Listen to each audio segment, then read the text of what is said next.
Olá, eu sou Isabela Lubrano e esse é o audiolivro comentado Vidas Secas de Graciliano Ramos. O livro que você vai começar a escutar hoje é um clássico da literatura brasileira. E os comentários que eu vou fazer aqui são comentários de uma pessoa que não é especialista, mas que é encantada por essa obra. Essa deve ser a terceira ou quarta vez que eu vou fazer essa leitura e cada nova leitura traz novas descobertas. Então eu convido você a ficar num lugar mais ou menos calmo, na medida do possível, coloca seus fones de ouvido, tenta se desligar do mundo. Essa vai ser uma viagem para um Brasil ancestral e ao mesmo tempo muito atual.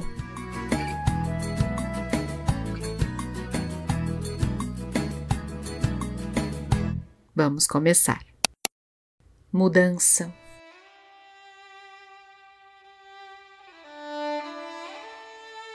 Na planície avermelhada, os juazeiros alargavam duas manchas verdes. Os infelizes tinham caminhado o dia inteiro, estavam cansados e famintos. Ordinariamente andavam pouco, mas como haviam repousado bastante na areia do rio seco, a viagem progredira bem 3 léguas. Fazia horas que procuravam uma sombra. A folhagem dos juazeiros apareceu longe, através dos galhos pelados da caatinga rala. Eu já vou fazer uma interrupção aqui porque eu quero já apresentar vocês para a família que vai protagonizar essa história. É uma família de pessoas que está perambulando numa caatinga rala, portanto com pouca vegetação, sem sombra, embaixo de sol escaldante.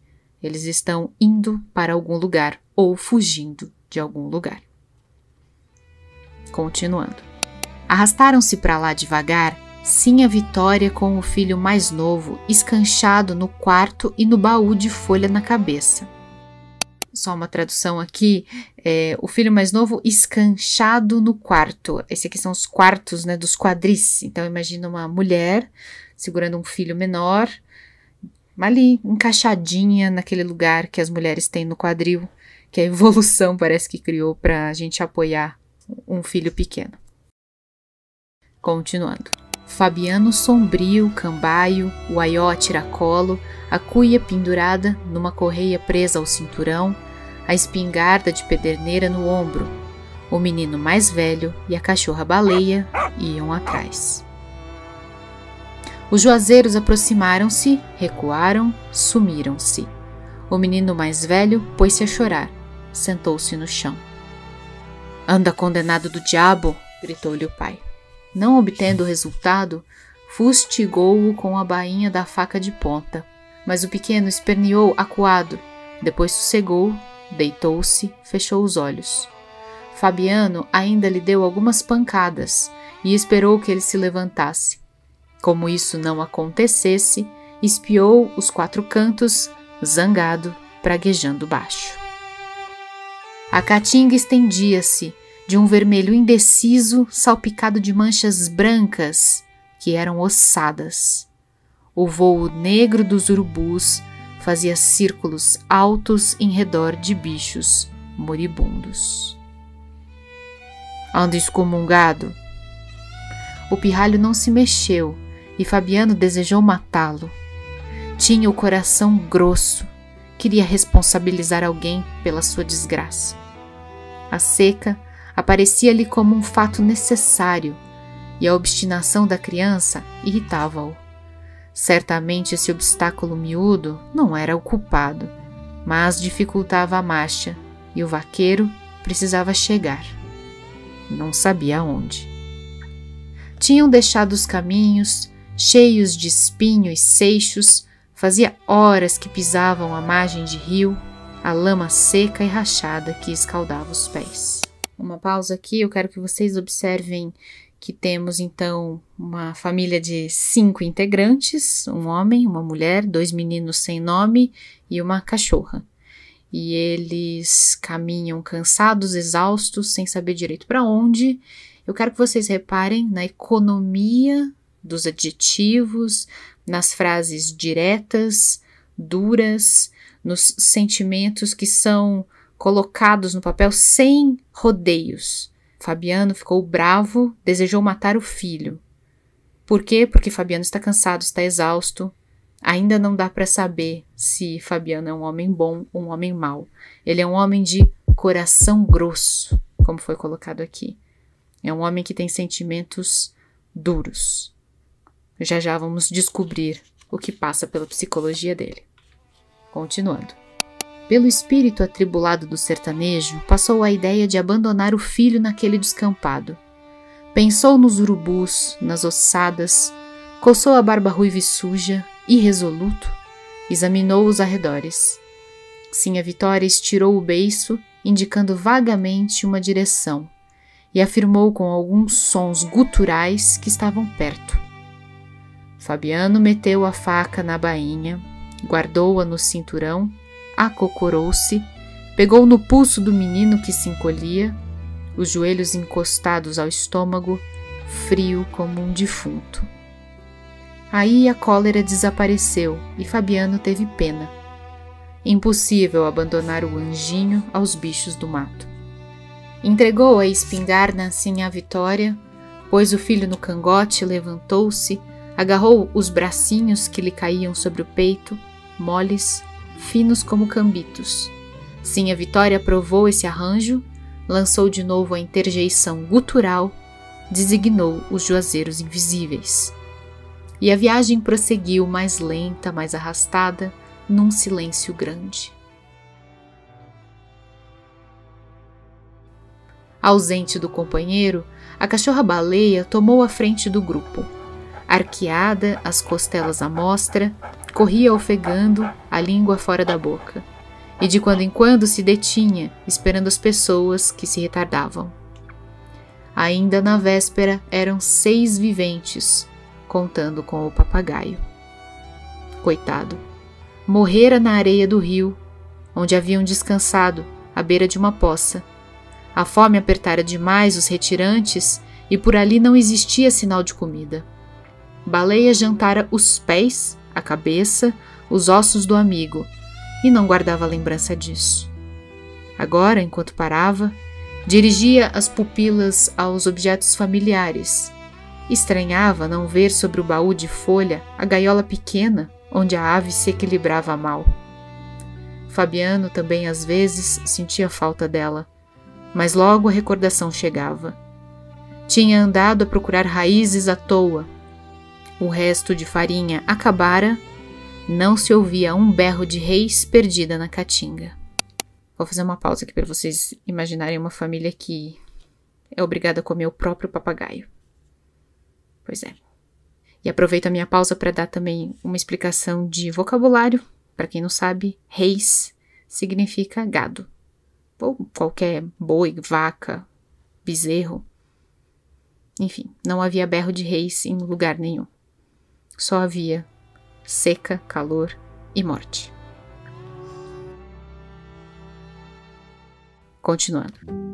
Sinha Vitória, queimando o assento no chão, as mãos cruzadas segurando os joelhos ossudos, pensava em acontecimentos antigos que não se relacionavam. Festas de casamento, vaquejadas, novenas, tudo numa confusão. Despertara um grito áspero. Vira de perto a realidade e o papagaio que andava furioso, com os pés apalhetados, numa atitude ridícula. Resolvera de supetão aproveitá-lo como alimento e justificara-se declarando a si mesma que ele era mudo e inútil. Não podia deixar de ser mudo. Ordinariamente, a família falava pouco, e depois daquele desastre, viviam todos calados, raramente soltavam palavras curtas. O louro aboiava, tangendo um gado inexistente, e latia, arremedando a cachorra. Olha, essa é uma característica que já surgiu aqui logo no capítulo de abertura e vai se repetir ao longo de toda a narrativa.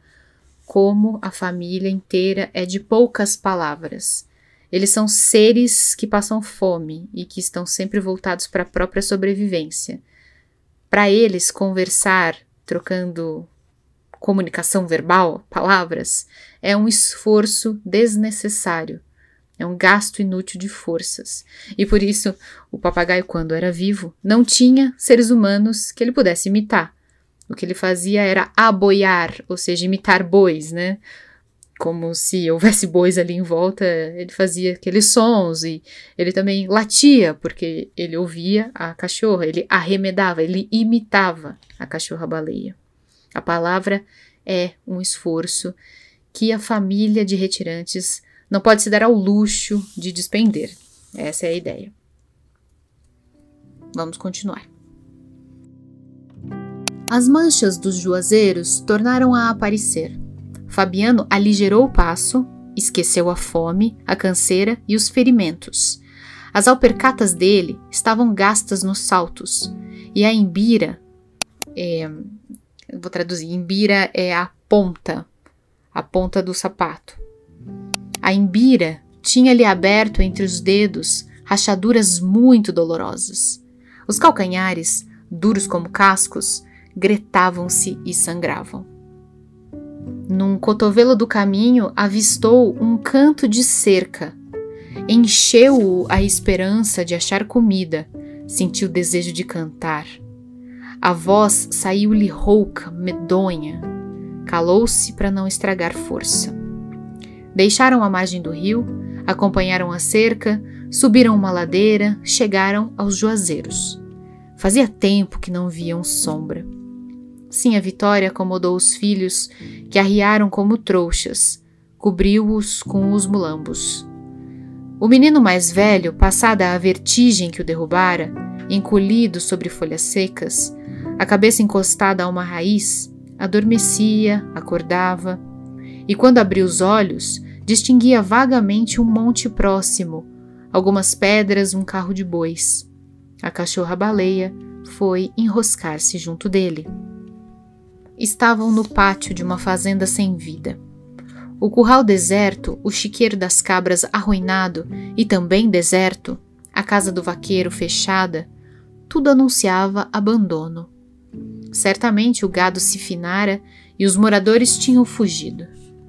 Fabiano procurou em vão perceber um toque de chocalho. Avizinhou-se da casa, bateu, tentou forçar a porta.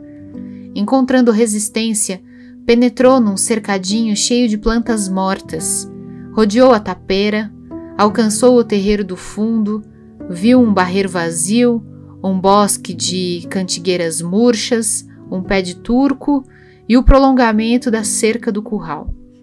Trepou-se no murão do canto, examinando a caatinga, onde avultavam as ossadas e o negrume dos urubus.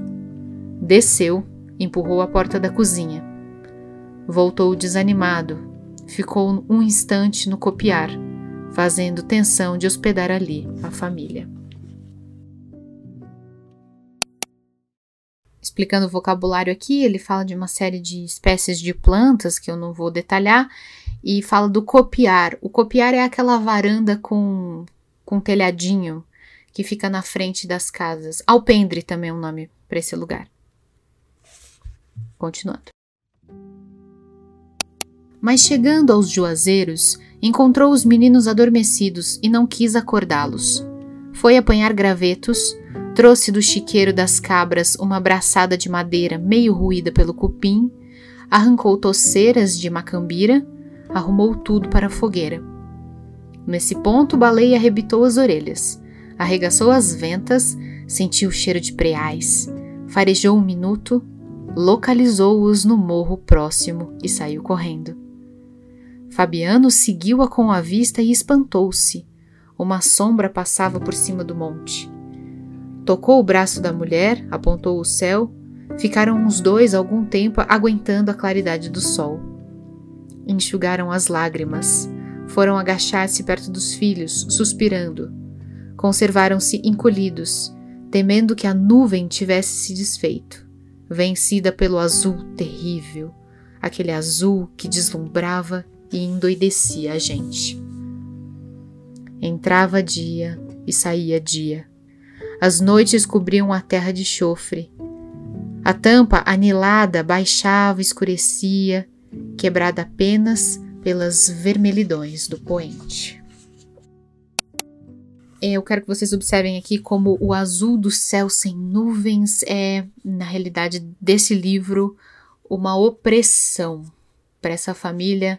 Vislumbrar uma nuvem no céu, um pífio indício de chuva já é quase que milagroso. Então o azul vai ser sempre para eles uma cor que não é bonita, é uma cor assustadora. Lembre-se desse simbolismo do azul, ele vai aparecer em outros momentos. Continuando. Miudinhos, perdidos no deserto queimado, os fugitivos agarraram-se, somaram as suas desgraças e os seus pavores. O coração de Fabiano bateu junto do coração de Sinhá Vitória. Um abraço cansado aproximou os farrapos que os cobriam. Resistiram à fraqueza, afastaram-se envergonhados, sem ânimo de afrontar de novo a luz dura, receosos de perder a esperança que os alentava. Iam se amodorrando e foram despertados por Baleia, que trazia nos dentes um preá. Para quem não sabe, preá é um tipo de rato, um ratão do mato. Se a gente olha assim na pesquisa do Google Imagens, ele tem uma aparência assim meio que de hamster. E é pequenininho, cabe na palma de uma mão. Continuando. Levantaram-se todos gritando. O menino mais velho esfregou as pálpebras, afastando pedaços de sonho. Sinhá Vitória beijava o focinho de Baleia e, como o focinho estava ensanguentado, lambia o sangue e tirava proveito do beijo. Aquilo era caça bem mesquinha, mas adiaria a morte do grupo. E Fabiano queria viver. Olhou o céu com resolução. A nuvem tinha crescido, agora cobria o morro inteiro. Fabiano pisou com segurança, esquecendo as rachaduras que lhe estragavam os dedos e os calcanhares. Sinhá Vitória remexeu no baú. Os meninos foram quebrar uma haste de alecrim para fazer um espeto. Baleia, o ouvido atento, o traseiro em repouso e as pernas da frente erguidas, vigiava, aguardando a parte que lhe iria tocar. Provavelmente os ossos do bicho, talvez o couro. Fabiano tomou a cuia, desceu a ladeira, encaminhou-se ao rio seco, achou no bebedouro dos animais um pouco de lama, cavou a areia com as unhas, esperou que a água marejasse e, debruçando-se no chão, bebeu muito. Saciado, caiu de papo para cima, olhando as estrelas que vinham nascendo. 1, 2, 3, 4. Havia muitas estrelas, havia mais de 5 estrelas no céu. O poente cobria-se de cirros. Uma alegria doida enchia o coração de Fabiano. Cirros são nuvens, é um tipo de nuvens baixas assim. Ou seja, é um bom sinal. Fazia tempo que o céu azul oprimia a realidade dessa família com uma seca implacável. Continuando.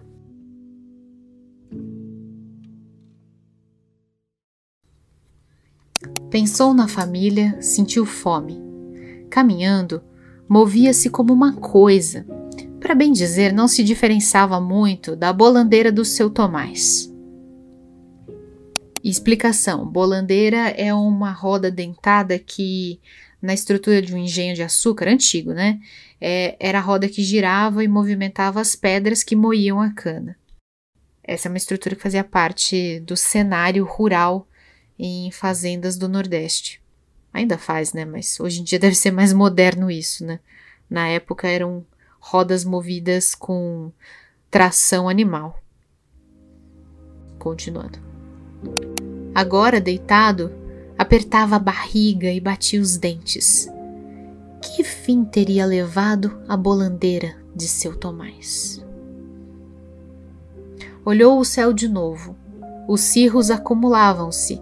A lua surgiu grande e branca. Certamente ia chover. Seu Tomás fugira também com a seca. A bolandeira estava parada. E ele, Fabiano, era como a bolandeira. Não sabia por quê, mas era. 1, 2, 3. Havia mais de 5 estrelas no céu. A lua estava cercada de um halo cor de leite. Ia chover. Bem, a caatinga ressuscitaria, a semente do gado voltaria ao curral. Ele, Fabiano, seria o vaqueiro daquela fazenda morta. Chocalhos de badalos de ossos animariam a solidão. Os meninos gordos, vermelhos, brincariam no chiqueiro das cabras. Sinha Vitória vestiria saias de ramagens vistosas. As vacas povoariam o curral. E a caatinga ficaria toda verde. Lembrou-se dos filhos, da mulher e da cachorra, que estava lá em cima, debaixo de um juazeiro com sede. Lembrou-se do preá morto. Encheu a cuia, ergueu-se, afastou-se lento para não derramar a água salobra. Subiu a ladeira. A aragem morna sacudia os tique-tiques e os mandacarus. Aqui a gente está falando de 2 tipos de cactos, símbolos do Nordeste. Uma palpitação nova, sentiu um arrepio na caatinga, uma ressurreição de garranchos e folhas secas. Chegou, pôs a cuia no chão, escorou-a com pedras, matou a sede da família. Em seguida, acocorou-se, remexeu o aió, tirou o fuzil, acendeu as raízes de macambira, soprou-as, inchando as bochechas cavadas.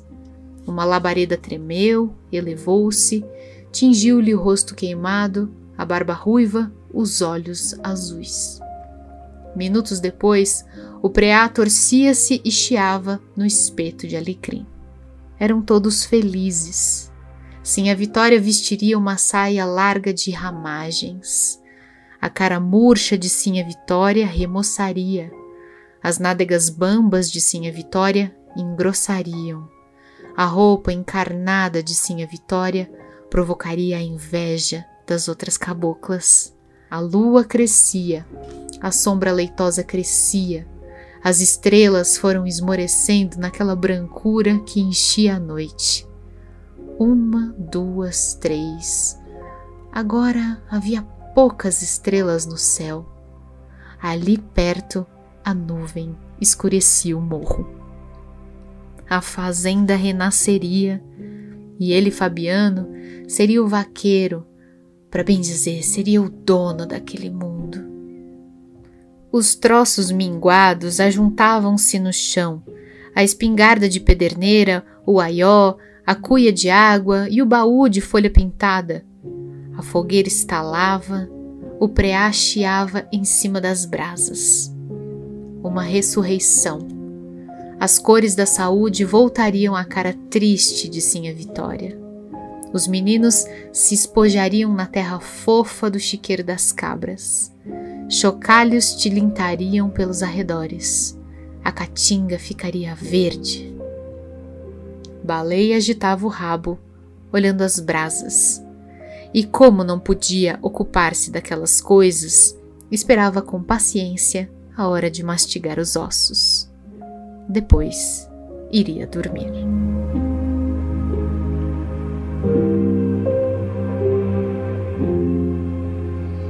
E assim nós encerramos o primeiro capítulo de Vidas Secas, que se chama Mudança, e que narra o início da saga dessa família. Uma chegada numa fazenda abandonada, onde eles pretendem se instalar. Vamos observar algumas coisas aqui. Essa família não é dona de terras e mesmo antes de ter que fugir da seca, eles não tinham seu próprio pedacinho de chão. Trabalhavam nas terras dos outros. Ele até menciona um tal de Seu Tomás, que era o dono da bolandeira, portanto, o dono do engenho de açúcar. Talvez o Seu Tomás nem fosse o dono daquilo, talvez ele próprio fosse um intermediário, não sei. Mas é importante notar a questão da terra, que vai ser trazida o tempo todo nessa obra, evidentemente. E mesmo chegando numa fazenda abandonada, não significa que vai ser assim, de uma hora para outra, que uma família vai simplesmente tomar posse daquele lugar. Naturalmente, com o fim da seca, o dono daquela propriedade abandonada reapareceria e... Enfim, essa é a questão. Fabiano vai ficar trabalhando ali em troca de dividir com o dono daquela terra o sustento que ele tirar da terra. para ter plantações, gado, tudo isso é preciso capital e definitivamente Fabiano e sim a Vitória não tinham como investir em nada disso. Eles só podem trabalhar no que não lhes pertence. É sempre bom perceber isso. Eles não foram simplesmente chegando ali e de repente a chuva chegou e a prosperidade voltou, porque não é assim que funciona. Para tudo é preciso dinheiro nesse mundo em que a gente vive. Outras questões também, eu pedi para vocês repararem na questão do azul. Ela surge no céu, como eu falei, como uma cor opressiva, e ela também surge num lugar inusitado, nos olhos de Fabiano. Fabiano, inclusive, tem uma aparência exótica para um caboclo brasileiro. Ele tem os cabelos ruivos e os olhos azuis, como se ele fosse um irlandês. Ele também tem um nome incomum para um nordestino. A gente não sabe exatamente em que época que essa história se passa, mas talvez seja um Brasil de final do século XIX, início do século XX. O Brasil que Graciliano Ramos conheceu com os próprios olhos. Ele que nasceu no sertão de Alagoas. E então, por que ele tem esse nome? Por que Graciliano Ramos deu esse nome e essa aparência diferente para o seu protagonista? A gente tem algumas opções. A gente pode achar que ele é um descendente de escocês que foi parar ali, ou, mais provável, que ele é um personagem simbólico de tudo. Ele representa o vaqueiro sertanejo, o retirante, que fica olhando para o céu azul, desesperado, esperando que a chuva volte, a prosperidade volte, que a sua sobrevivência seja possível. Os olhos dele são azuis de tanto que ele olha para esse céu azul, desesperado, como ele faz nesse primeiro capítulo que a gente acabou de ver. Os cabelos vermelhos também, abrasados pelo sol, pelo calor, pela seca, tudo isso pode ser uma aparência simbólica. E o nome Fabiano? Se você for pesquisar, Fabiano é um nome romano que vem de Fábio, que significa, tem a mesma raiz da palavra fava, né, feijão. Fabiano é aquele que planta feijão, basicamente. E se você olhar no dicionário Aurélio, esse nome, além, né, de significar plantador de feijão, que não é nada grandioso, né, entre os grandes nomes que existem, além de tudo, o dicionário Aurélio define Fabiano como um adjetivo. Se usava a palavra Fabiano para designar indivíduo inofensivo e pobre diabo. Ou seja, ele é um homem comum. Ele é um pobre diabo. Desculpem os fabianos que estiverem me ouvindo, mas um dia esse nome teve esse significado. E é por isso, né, provavelmente, que esse personagem se chama Fabiano e não outros nomes que eram mais comuns na realidade nordestina, como Francisco, Severino, etc.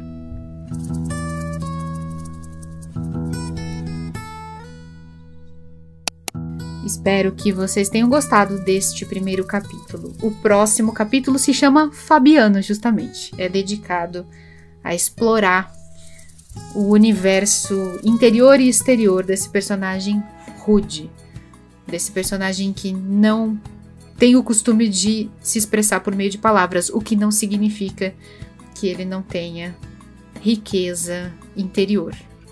É isso que a gente vai descobrir. Obrigada, a gente se vê então no próximo episódio. Até mais!